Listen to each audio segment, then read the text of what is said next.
see you all and welcome. I'm so happy to be here. Let me introduce you to my little gang.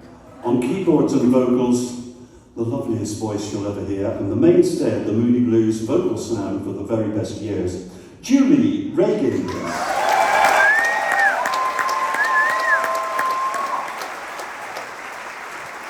And on flute and vocals and percussion and lots of other stuff, and we're so lucky to have her with us. Carmen Gould.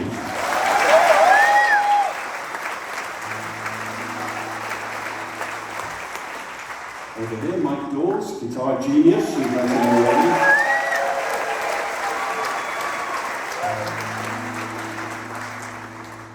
And my good friend, Josh Johnson, who looks after, where are you, Josh? Josh Johnson, who looks after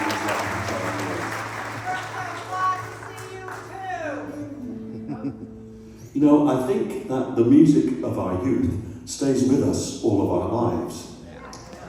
Quite lucky for me, otherwise I probably wouldn't have booked me. Well, they wouldn't have had the patience to wait for me anyway. Yeah. But I know that when I was a boy and my late brother and I were growing up, we were about 8 or 9 years old, or I was, he was 10 or 11 years old, but we had about 3 records, and we lived our lives through those records, and we'd go to some other kid's house and they'd have 3 records, and then some other kids would come round and we'd have a whole evening. You know, we didn't have much else going on in our lives. We were a very quiet family.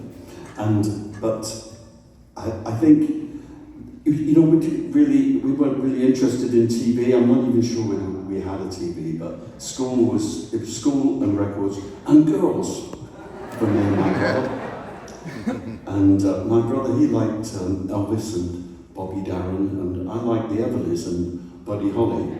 And I was lucky enough when I first came to the United States with the Moody Blues in 1968 to visit, you know, a lot of these places, the land of my heroes, to go to Nashville and of course to go to Lubbock in Texas where Buddy was from. And I know that when I was only a young teenager, maybe 12 or 13, first time I got seriously dumped by a girlfriend, I locked myself away with an Everly Brothers record, and after about a week I was all right. That's what life was.